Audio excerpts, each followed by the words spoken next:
نحمده ونصلي على رسوله الكريم اما بعد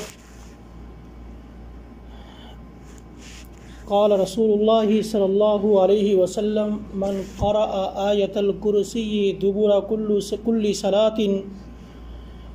صلاة مكتوبة لم يمنعه من دخول الجنة إلا الموت۔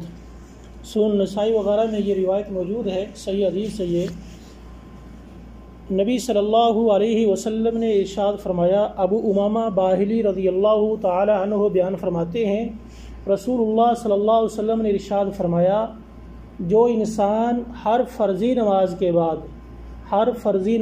بعد کیا کرتا ہے، آیت الکرسی کو پڑھتا ہے، تو اس کے پڑھنے کا فائدہ یہ ہوگا کہ اللہ رب العالمین اس انسان کو جو ہر فرضی نماز کے بعد آیت الکرسی کو پڑھتا ہے اس کو جنت میں داخل کرے گا۔ کب؟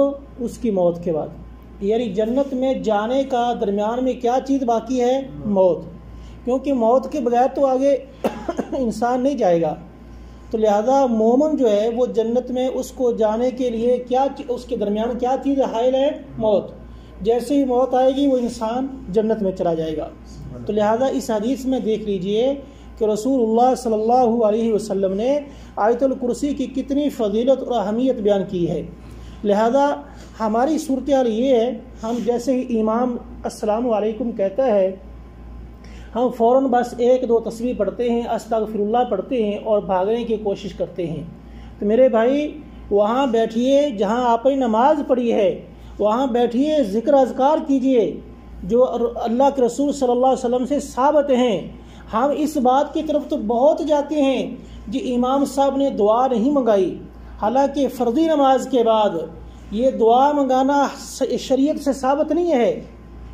ہر نماز کے بعد امام، جس طرح آج کل ہمارے معاشرے کی یہ ایک عادت بن چکی ہے، دعا کا ابن عثیمین رحمہ اللہ کیا بیان کرتے ہیں کہ دعا کی جگہ تھی سلام سے پہلے، تشہد کے بعد آپ دعا مانگتے اللہ سے، جو آپ کو چاہیے تھا وہاں مانگتے، لیکن سلام کے بعد جو جگہ ہے، یہ سلام کے بعد کا جو وقت ہے وہ ہے ذکر اذکار کرنے کا، اللہ تعالیٰ کی تحمیدات بڑائی کرنے کا، اور آیت الکرسی وہاں پڑھنی ہے۔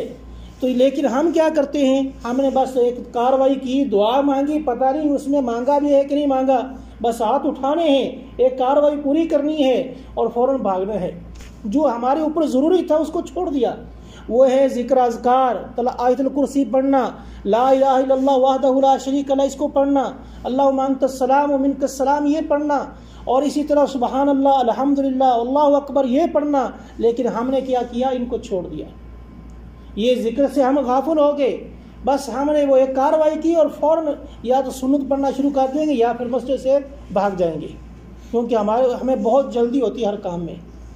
تو یہ میرے بھائی یہ عادت چھوڑیے، سکون سے بیٹھیے، ذکر اذکار کیجئے، ہاں آپ کو ضرورت ہے تو آپ دعا مانگیں۔ اور اسی طرح ہی نبی صلی اللہ علیہ وسلم نے ایک مرتبہ حضرت ابی بن کعب رضی اللہ تعالی عنہ سے سوال کیا۔ کس انداز میں؟ آپ نے ابی بن کعب سے سوال کیا، پوچھا کہ اے ابی بتاؤ قرآن مجید میں سب سے بڑی آیت کون سی ہے، عظیم آیت کون سی ہے؟ بڑی نہیں، عظیم، یا جس کو ہم اسم اعظم بھی کہہ سکتے ہیں، کہ سب سے بڑی آیت، عظیم آیت کون سی ہے؟ ابی بن کعب رضی اللہ تعالی عنہ بیان کرتے ہیں کہ اللہ کے رسول کہ وہ ہے، یعنی اللہ کی کتاب میں جو سب سے بڑی آیت ہے، سب سے پہلے تو انہوں نے یہ جواب دیا کہ اللہ اور اللہ کا رسول بہتر جانتے ہیں، لیکن آپ صلی اللہ علیہ وسلم نے پھر اس سے سوال کیا تو وہ آگے سے جواب دیتے ہیں کہ یا رسول اللہ صلی اللہ علیہ وسلم کہ وہ آیت الکرسی ہے، یعنی اللہ لا الہ الا الحی القیوم، یہ آیت ہے۔ نبی صلی اللہ علیہ وسلم نے جب ابی بن کعب سے یہ کلمہ سنا، یعنی کہ وہ سب سے عظیم آیت کون سی ہے قرآن مجید کی، وہ آیت الکرسی ہے، آپ نے ابی کے چھاتی پہ ایسے ہاتھ مارا اور فرمایا کہ اللہ تیرے علم کو بابرکت بنائے۔ یعنی کتنی خوش نصیبی والی بات ہے کہ سب سے عظیم آیت کون سی قرآن مجید میں؟ آیت الکرسی ہے۔ اور آیت الکرسی کے ایک نہیں کئی ایک فائدے ہیں، بے شمار اس کے فائدے ہیں، جس طرح کہ ابو ہریرہ رضی اللہ تعالی عنہ بیان کرتے ہیں نبی صلی اللہ علیہ وسلم کے پاس رمضان میں زکوٰۃ آئی اور آپ نے مجھے اس زکوٰۃ کی حفاظت کے لیے مقرر کر دیا۔ صحیح بخاری کی حدیث ہے، آپ نے مجھے اس جو زکوٰۃ تھی اس مال کی حفاظت کے لیے مقرر کر دیا کہ ابو ہریرہ تو رات کو پہرا دینا ہے اور اس کی حفاظت کرنی ہے۔ ابو ہریرہ رضی اللہ تعالیٰ عنہ رات کو حفاظت کر رہے ہیں، پہرا دے رہے ہیں، لیکن ساتھ ساتھ انہیں نماز بھی شروع کر دی، جو بھی بہرحال ان کا ایک طریقہ کار تھا۔ تو رات کا کچھ حصہ گزرا، ایک آدمی آیا اور وہ وہاں سے جو زکوٰۃ کا مال پڑا تھا اس کو چوری کرنے لگا۔ ابو ہریرہ رضی اللہ تعالیٰ عنہ نے پکڑ لیا، وہ آگے سے منتیں ترنے کرنے لگا، واسطے دینے لگا، میں بڑا مسکین ہوں، بڑا غریب ہوں، میرے بچے بھوکے ہیں، بہرحال جو بھی تھا وہ آگے سے واسطے ڈالنے لگا، اس کی منتیں کرنے لگا کہ مجھے چھوڑ دو، میں غریب ہوں۔ ابو ہریرہ رضی اللہ تعالیٰ عنہ کہتے ہیں مجھے ترس آیا اور میں نے اس کو چھوڑ دیا۔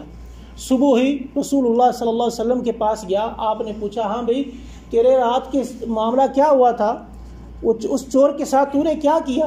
وہ کہتا ہے، ابو ہریرہ رضی اللہ تعالیٰ عنہ کہتے ہیں کہ یا رسول اللہ اس نے میرے سامنے اس طرح گڑ گڑایا اور واسطے ڈالنے لگا، منتیں کرنے لگا، مجھے اس پر ترس آیا اور میں نے اس کو چھوڑ دیا۔ دوسری رات ہوئی، آپ نے فرمایا اچھی طرح دوسری رات ہوئی تو اس کو متنبہ کیا، یعنی ابو ہریرہ رضی اللہ تعالیٰ عنہ کو متنبہ کیا کہ اچھی طرح پارا دینا ہے، یعنی یہ نہ ہو کہ تو اپنے ذمہ داری سے غافل ہو جائے۔ تو ابو ہریرہ رضی اللہ تعالیٰ عنہ پہرا دے رہے ہیں، لیکن رات کا پھر کچھ وقت گزرا، وہ آدمی دوبارہ آ گیا۔ ابو ہریرہ رضی اللہ تعالیٰ عنہ نے پکڑ لیا کہ میں آج تجھے نہیں جانے دوں گا۔ وہ پھر اسی طرح گڑ گڑانے لگا، منتیں کرنے لگا، واسطے دینے لگا اور اپنی مجبوری کا عذر پیش کیا۔ ابو ہریرہ رضی اللہ تعالیٰ عنہ نے اس کو چھوڑ دیا۔ صبح ہوئی، رسول اللہ صلی اللہ علیہ وسلم کو سارا واقعہ بتلایا۔ آپ نے فرمایا کہ آج رات تو نے پھر پہرا اچھے طریقے سے دینا ہے، تیسری رات ہے۔ تیسری رات کا وقت گزرا، کافی وقت گزرا، وہ آدمی دوبارہ چوری کرنے کے لیے آیا۔ ابو ہریرہ رضی اللہ تعالیٰ عنہ نے اس کو پکڑ لیا، کہتا آج میں تو یہ نہیں جانے دوں گا، آج تو جو بھی واسطے ڈالے گا، جو بھی تو گڑ گڑائے گا، میں تیری کوئی بھی سننے والا نہیں۔ وہ کہتا اچھا یہ بات ہے، میں تجھے ایک ایسا کلمہ اگر بتلا دوں، ایک ایسا جو یعنی ایک وظیفہ بتلا دوں، اگر تو اس کو اپنا لے، اس پر عمل کرے گا تو تیرے مال کے قریب کوئی بھی نہیں آئے گا۔ ابو ہریرہ رضی اللہ تعالیٰ عنہ کہتے ہیں ہاں بھائی کیا ہے وہ؟ تو شیطان، وہ کون تھا؟ شیطان تھا۔ ابو ہریرہ رضی اللہ تعالیٰ عنہ کو اس نے بتلایا کہ یہ کلمہ جو ہے تو ہمارے قرآن مجید کے اندر موجود ہے، کون سا؟ اللہ لا الہ الا ھو الحی القیوم، یعنی آیت الکرسی۔ رات کو اس کو پڑھ کے سو جایا کرو، اللہ کی طرف سے تمہارے مال کی حفاظت کے لیے فرشتے مقرر ہو جاتے ہیں اور تمہارے مال کو کوئی چور وغیرہ نقصان نہیں پہنچائے گا۔ ابو ہریرہ رضی اللہ تعالیٰ عنہ نے کیونکہ اس شرط کے مطابق یہ کلمہ اس سے سیکھا اور اس کو چھوڑ دیا۔ صبح ہی رسول اللہ صلی اللہ علیہ وسلم کو بتلایا سارا واقعہ جو بھی رات کو پیش آیا۔ آپ نے فرمایا کہ وہ خود تو جھوٹا ہے لیکن بات سچی کر گیا ہے۔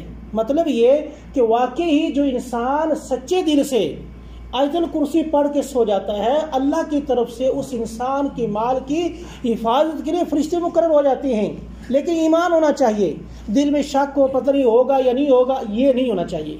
تو مطلب یہ دیکھیے کتنا بڑا عظیم عمل ہے آیت الکرسی، رات کو آپ پڑھے ہیں۔ اسی طرح ہی رسول اللہ صلی اللہ علیہ وسلم سے ثابت ہے، آپ نے فرمایا جب رات کو سونے کے لیے اپنے بستر پر جاؤ تو کیا کرو؟ آیت الکرسی پڑھا کرو، آیت الکرسی پڑھ کے سویا کرو۔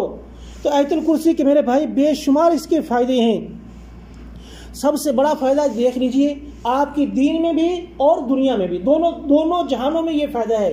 دنیا میں کیا؟ آپ کے مال کی حفاظت ہو رہی ہے، آپ اپنے گھر میں پڑھتے ہیں، آپ کے گھر کی حفاظت کی جا رہی ہے شیطان سے، اور اسی طرح ہر سرکش قسم کی جو چیزیں ہیں ان سے اللہ تعالیٰ آپ کے گھر کی حفاظت فرمائے گا۔ آج وجہ کیا ہے؟ ہم پریشان ہیں، کہتے ہیں کہ میرے گھر میں کوئی سکون نہیں ہے، گھر میں چین اور آرام نہیں ہے۔ وجہ کیا ہے؟ وجہ یہی ہے کہ ہم اللہ کے ذکر سے غافل ہو گئے ہیں۔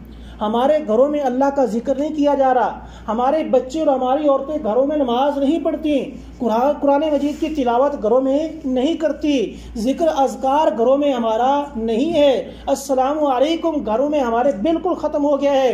نہ باپ کہتا ہے، نہ بیٹا کہتا ہے، نہ بیٹی کہتی ہے، نہ کوئی گھر کا فرد کہتا ہے، یعنی السلام علیکم کو ہمیں چھوڑ دیا۔ کیونکہ ہمیں سلامتی نہیں چاہیے، اس لیے چھوڑا نا ہم نے، اور اس کا نتیجہ کیا ہوا؟ ہمارے گھروں کے اندر فتنے آ گئے، فساد آ گیا، شیطان نے ہمارے گھروں کے اندر جگہ بنا لی۔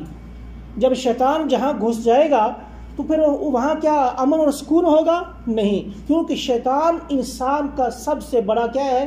دوست ہے؟ نہیں، دشمن ہے۔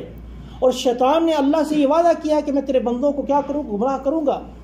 آج ہم کہتے ہیں جی میرے گھر میں میرے اوپر فلاں نے جادو کر دیا، فلاں نے یہ کر دیا، فلاں نے وہ کر دیا۔ اس کا سبب کون ہے؟ سب سے پہلے دیکھنا ہوگا کہ جادو آپ کے اوپر ہوا ہے، اس کا سبب کون ہے؟ سب سے پہلے آپ اس کے سبب ہیں۔ کیونکہ آپ نے جادو سے بچاؤ کے جو اسباب ہیں وہ چھوڑ دیے۔ آپ نے صبح شام کے ذکر چھوڑ دیے، صبح شام کے جو اذکار تھے ان کو آپ نے تلاوت کرنا، ان کو پڑھنا بند کر دیا۔ جب آپ اللہ کی حفاظت سے دور ہو جائیں گے تو پھر جو چاہے آپ کے اوپر حملہ کر دے۔ جس طرح مثال یہ ہے کہ ایک آدمی اپنے گھر کا دروازہ کھلا چھوڑ دیتا ہے رات کو، اور خود یا تو گھر کے اندر یہ گہری نیند میں سو جاتا ہے یا گھر میں ہے ہی نہیں، گھر کے اندر مال پڑا ہے، اور کوئی چور آنے والا کیا وہ اس کو چھوڑے گا؟ نہیں، اٹھا کے لے جائے گا۔ تو یہی شیطان کے لیے بھی ہے۔ شیطان سے بچاؤ کے لیے رسول اللہ صلی اللہ علیہ وسلم نے اذکار ہمیں بتلائے ہیں، صبح و شام کے اذکار ہیں، اسی طرح ہر فرضی نماز کے بعد کے ذکر اذکار ہیں، رات کو سونے کے وقت کے اذکار ہیں، اور صبح اٹھنے کے وقت کے اذکار ہیں۔ لیکن افسوس یہ ہے، پہلی تو بات یہ ہے کہ ہمیں آتے ہی نہیں، اگر آتے ہیں تو ہم غافل ہیں، ہم پڑھتے ہی نہیں ہیں۔ میرے بھائی اس سستی کو چھوڑیے۔ یقیناً جو انسان ذکر اذکار کرتا ہے اس کے اوپر کبھی پریشانی نہیں آئے گی، شیطان اس کے اوپر کبھی حملہ نہیں کرے گا۔ اللہ رب العالمین سے دعا ہے اللہ تعالیٰ قرآن و سنت کے مطابق عمل کرنے کی توفیق عطا فرمائے۔ آخر دعوانا الحمدللہ رب العالمین۔